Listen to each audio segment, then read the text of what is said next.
Assalamualaikum warahmatullahi wabarakatuh. Eh, Kami dari kelompok 3 untuk tugas kelompok RPL dengan judul Software Requirement Specification, implementasi layanan web RESTful dalam aplikasi pemesanan perangkat komputer untuk CV Tiara Aditama. Dalam kelompok kami terdapat 5 orang, yaitu yang pertama saya sendiri, Raihan Hafiz Sonong Utama, yang kedua ada Raihan Safa Aprilian, ketiga Muhammad Rifki Ramadhani, Halo. keempat Muhammad Kanaya Arkan Sabila, dan yang terakhir ada Kevin Kausar. Lalu dilanjutkan ke bagian deskripsi, silahkan.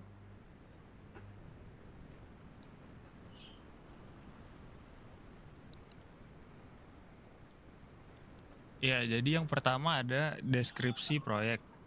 CV Tirta Aditama, sebuah perusahaan elektronik yang berbasis di Jakarta, mengalami kesulitan dalam mengelola data inventari dan transaksi penjualan karena proses manual yang rentan kehilangan data dan kesalahan komunikasi dengan reseller. Nah, sebagai solusi, disarankan untuk memanfaatkan layanan web untuk meningkatkan konektivitas sistem dan memfasilitasi penyebaran data yang lebih efektif. Teknologi web generasi kedua, atau juga dikenal sebagai Web 2.0, terutama melalui aplikasi Mashup yang memanfaatkan API dan pendekatan komunikasi REST, dianggap sebagai cara yang efisien untuk meningkatkan sistem. Nah, selain itu, ponsel berbasis Android yang populer memudahkan akses internet bagi pengguna, mendukung model client server dalam manajemen informasi, dan banyak digunakan dalam berbagai aplikasi. Proyek ini diminta oleh CV Tirta Aditama dan mengikuti model waterfall untuk pengembangan. Lalu ke lingkup sistem, yaitu berdasarkan sistem saat ini yang dijelaskan di atas, lingkup sistem yang akan dikembangkan mencakup yang pertama yaitu mengembangkan sistem aplikasi untuk memesan barang elektronik, lalu mengembangkan aplikasi berbasis web yang hanya dapat diakses oleh pemilik institusi, dan mengembangkan aplikasi berbasis seluler yang dapat diakses oleh siapapun. Lalu yang ketiga, menampilkan data dalam format teks dan gambar. Selain itu, lingkup kegiatan yang akan dilakukan yaitu mencakup analisis kebutuhan, tahap desain, tahap pengembangan, tahap pengujian, lalu yang terakhir tahap pemeliharaan.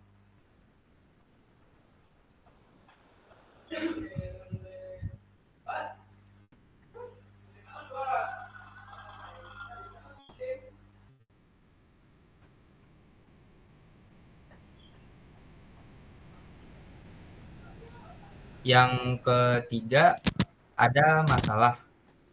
Dalam era digital yang terus berkembang, penting bagi perusahaan untuk memanfaatkan teknologi informasi terkini guna meningkatkan efisiensi operasional dan daya saing mereka.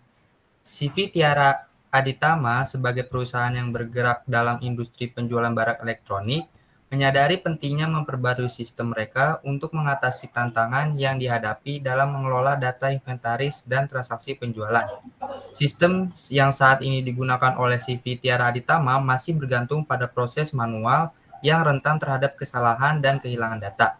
Dalam lingkungan bisnis yang semakin kompetitif, keterbatasan sistem ini dapat menghambat pertumbuhan perusahaan dan mengurangi kepuasan pelanggan.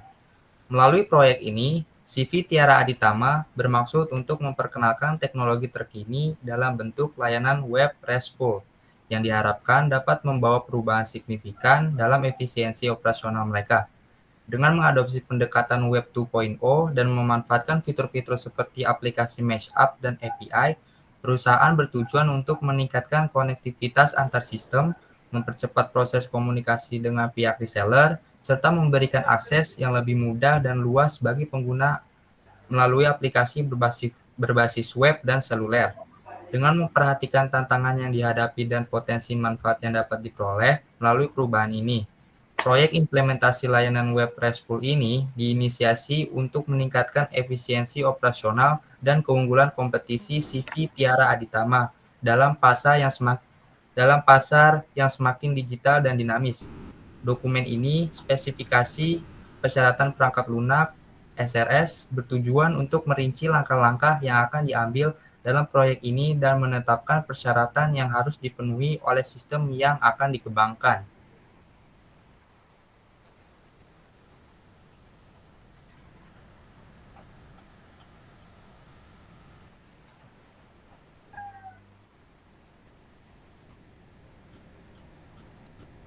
Fitur dan kebutuhan sistem.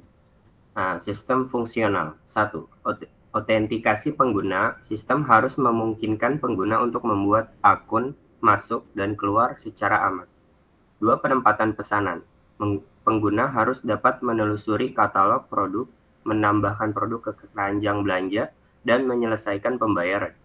3. Manajemen inventaris. Sistem harus memperbarui stok inventaris setelah setiap transaksi dan memberikan notifikasi jika stok barang rendah. 4. Tampilan data. Sistem harus menampilkan informasi produk secara jelas dan menarik, termasuk teks dan gambar. Notifikasi. Sistem harus mengirimkan pemberitahuan kepada pengguna tentang status pesanan dan pembaruan inventaris. B. Sistem eksternal interface. API eksternal. Sistem harus dapat berinteraksi dengan API eksternal untuk mendapatkan informasi produk dan proses pembayaran. Integrasi internal. Sistem harus dapat terintegrasi dengan sistem internal perusahaan seperti sistem manajemen inventaris dan sistem pembayaran. C. Fitur dalam sistem. 1. Pencarian produk. Pengguna harus dapat melakukan pencarian produk berdasarkan kategori, merek, atau fitur lainnya. Riwayat transaksi. Sistem harus menyediakan riwayat transaksi lengkap untuk pengguna yang masuk. 3. Manajemen profil pengguna. Pengguna harus dapat mengelola informasi profil mereka, seperti alamat pengiriman dan informasi pembayaran. Analisis penjualan. Admin sistem harus dapat melihat laporan penjualan dan menganalisis kinerja produk. Sistem non-fungsional. Keamanan. Sistem harus memastikan keamanan data pengguna dan transaksi dengan menggunakan enkripsi dan mekanisme autentikasi yang kuat. Kinerja. Sistem harus responsif dan memiliki waktu muat yang cepat bahkan saat menghadapi beban pengguna yang tinggi. Skalabilitas. Sistem harus dapat ditingkatkan secara horizontal untuk menangani pertumbuhan jumlah pengguna dan transaksi. Antarmuka pengguna harus intuitif dan mudah dinavigasi dengan desain yang responsif untuk mendukung penggunaan pada berbagai perangkat.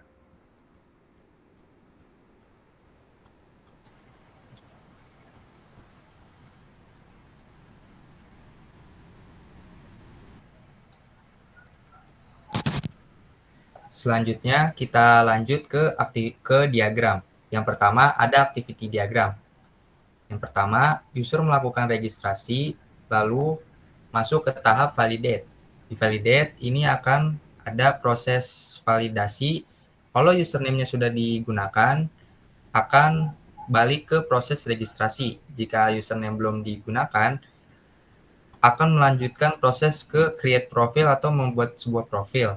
Lalu nanti akan dikirimkan sebuah pesan dan nanti user akan menerima pesan tersebut.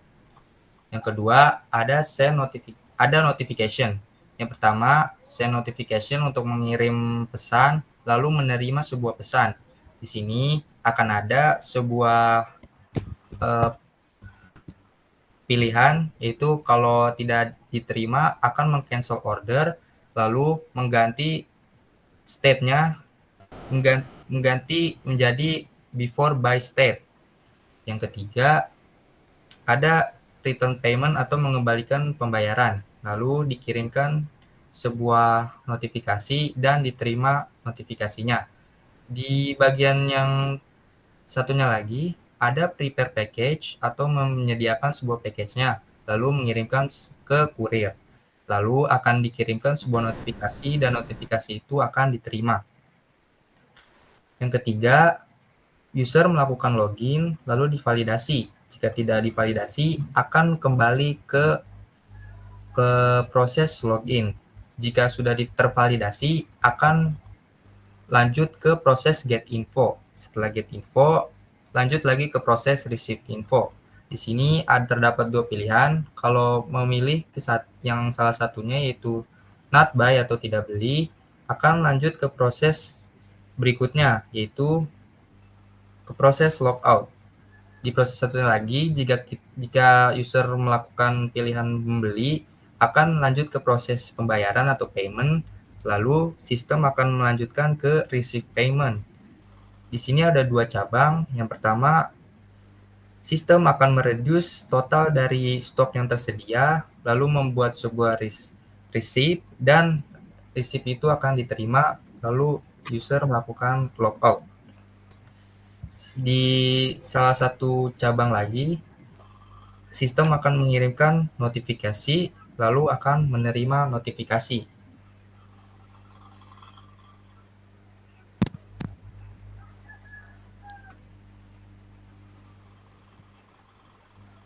Nah, kemudian ada use case diagram. Di use case diagram ini ada 3 aktor. Yang pertama itu adalah user, yang kedua admin, yang ketiga owner.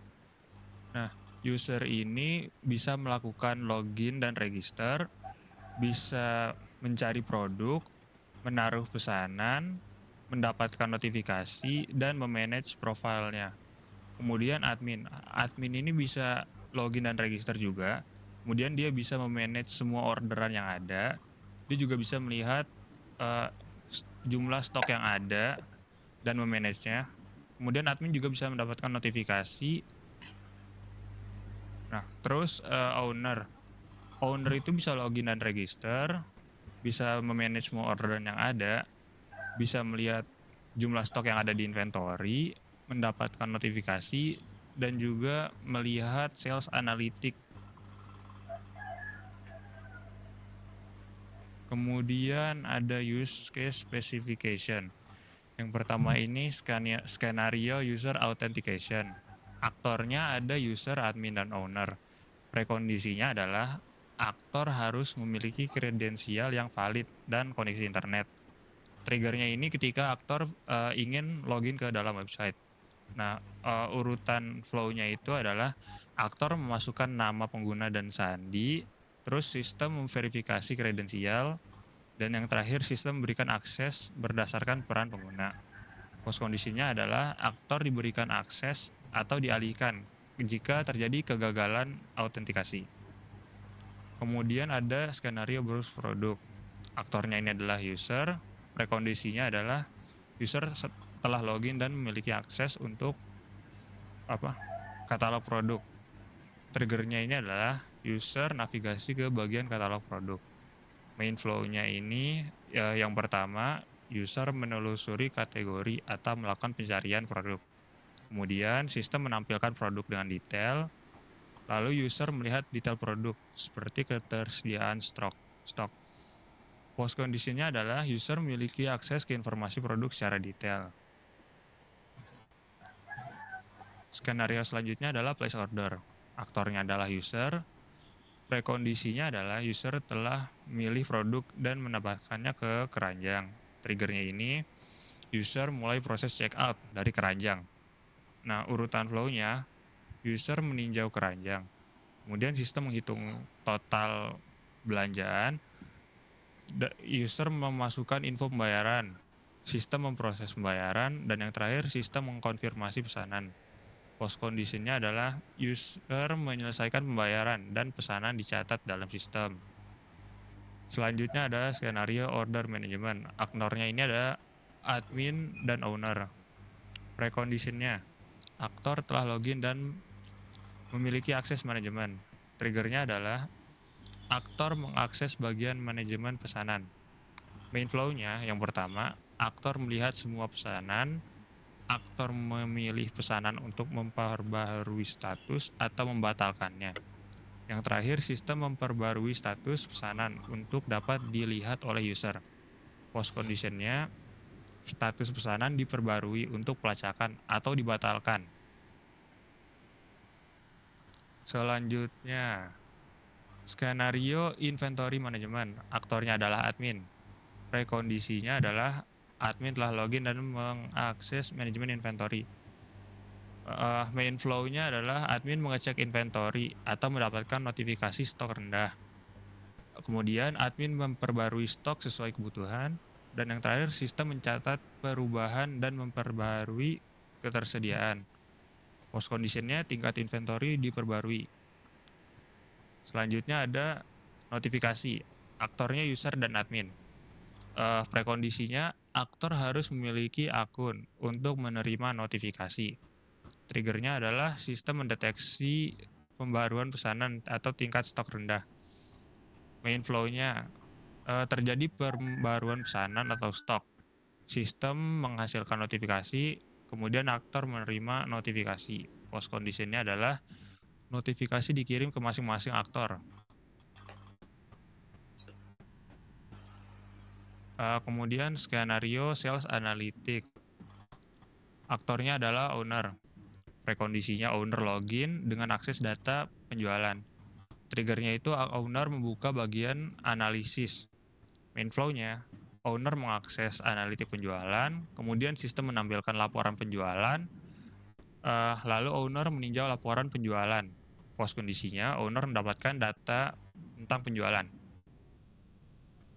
Lalu yang terakhir ada skenario user profile management. Aktornya ini adalah user. Prekondisinya, user login dengan akses ke fitur manajemen akun. Triggernya itu user navigasi ke pengaturan profil. Main flow-nya yang pertama, user masuk ke halaman profil, kemudian mengedit detail sesuai kebutuhan. Yang terakhir, sistem menyimpan pembaruan. Post kondisinya, informasi pengguna diperbarui di profil sistem. Baik, yang selanjutnya ada kelas diagram. Di kelas diagram ini ada beberapa kelas yang berguna untuk membangun sebuah aplikasi ini. Yang pertama ada kelas user. Di dalam kelas user ini terdapat beberapa properti, yaitu ada username dengan tipe data string, password dengan tipe data string, profile info dengan tipe data string. Dan ada beberapa metode di kelas user ini. Yang pertama ada register, yang kedua ada validate rate, yang ketiga ada login dengan tipe data boolean, dan logout. Kelas user ini terhubung ke salah satu kelas yaitu kelas profile. Di kelas profile ini terdapat properties, yaitu profile ID dengan tipe data string, property user detail dengan tipe data map string object, dan di profil ini ada satu metode, yaitu metode create profile. Ada kelas notification. Kelas notification ini ada property notification ID dengan tipe data string, property content dengan tipe data string, dan property status dengan tipe boolean. Kelas notification ini terdapat dua metode, yaitu send notification dan receive notification. Yang ketiga, ada class order. Class order ini terdapat beberapa properti, yaitu order ID dengan tipe data string, property status dengan tipe data string, property payment status dengan tipe data string. Di class order ini terdapat 3 metode, yaitu prepare package, cancel order, dan send to courier. Class order ini terhubung dengan salah satu kelas, yaitu kelas receive, yang terdapat 2 properti, yaitu receive ID dengan tipe data string, property details dengan tipe data string. Di kelas receive ini terdapat satu metode, yaitu create receive. Selanjutnya ada kelas payment. Kelas payment ini terdapat 3 properties, yaitu payment ID dengan tipe data string, property amount dengan tipe data float, dan property status dengan tipe data boolean.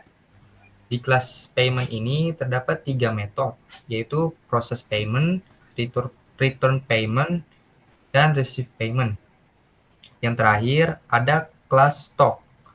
Di kelas stock ini terdapat 2 properties, yaitu stock ID dengan tipe data string, total remaining dengan tipe data integer, dan di kelas stock ini terdapat satu metode, yaitu metode reduce stock. Selanjutnya ada diagram sequence. Di diagram sequence ini ada sebuah user dan 4 sistem. Yang pertama, user melakukan register, sistem akan melakukan validate, dan validate ini akan masuk ke proses create profile. Lalu, user akan melakukan login, dan sistem akan melakukan validate, Dan jika validate berhasil, sistem akan mengirimkan get info kepada user.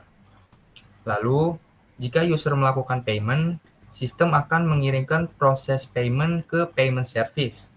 Lalu, payment service akan mengirimkan receive payment ke sistem.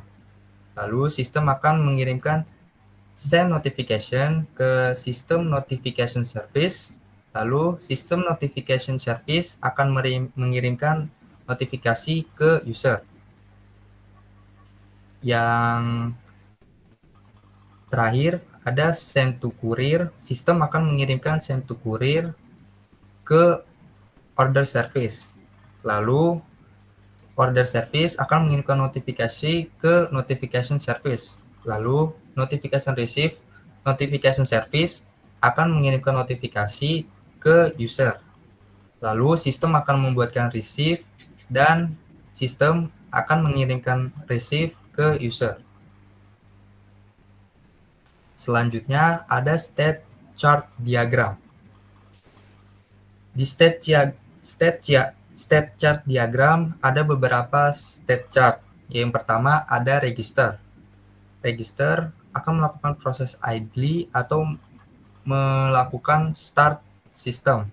Saat user memilih untuk mendaftar, masuk ke state register. Di state register terdapat beberapa state, yaitu make profile, lalu ke insert username, lalu membuat password. Lalu proses register akan mengirim data pendaftaran ke state validate. Di sistem validate ini akan melakukan validasi username dan password. Jika username-nya sudah dipakai, akan balik lagi ke proses register. Dan jika passwordnya di validate salah, akan balik lagi ke state register. Jika keduanya sudah valid, state validate akan dilanjutkan ke proses membuat profile atau profile created. Yang kedua, ada state login. Di state login ini, program akan dijalankan, lalu saat user memilih untuk login akan masuk ke state login. Yang pertama, di state login ini terdapat dua tahapan atau state, yaitu insert username dan insert password. Lalu, login ini akan mengirimkan data login user ke state validate. Di validate ini akan mengecek username dan password. Jika username dan passwordnya salah, akan balik ke state login. Jika benar, state validate akan mengirimkan data-data dan mengirimkan info balik ke user. Yang ketiga, ada notification.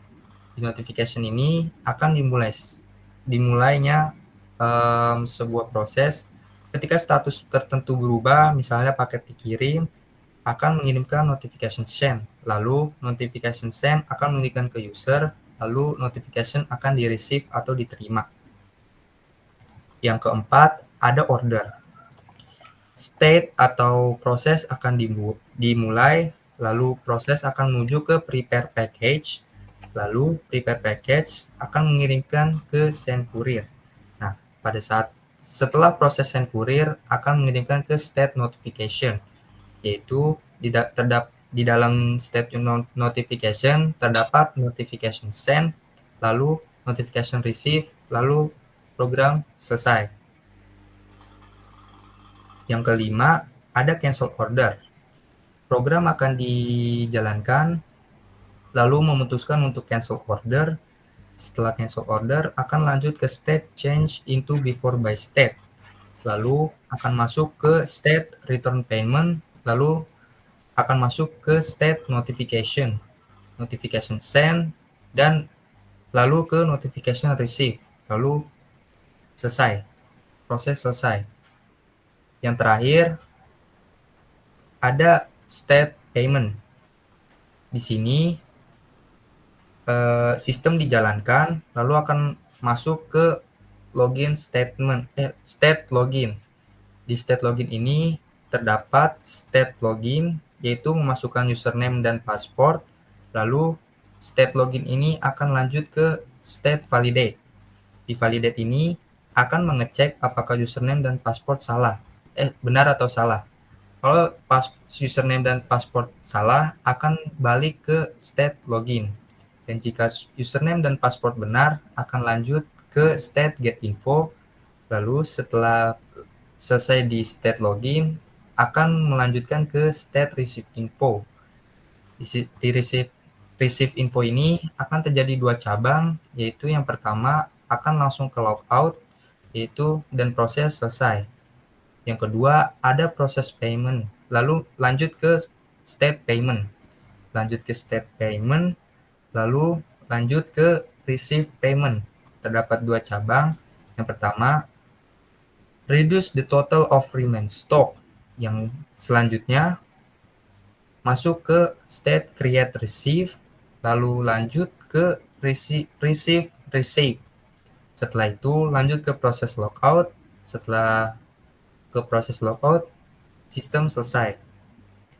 Cabang satunya lagi, dari receive payment menuju ke notification state. Di notification state terdapat notification send dan notification receive. Lalu sistem selesai.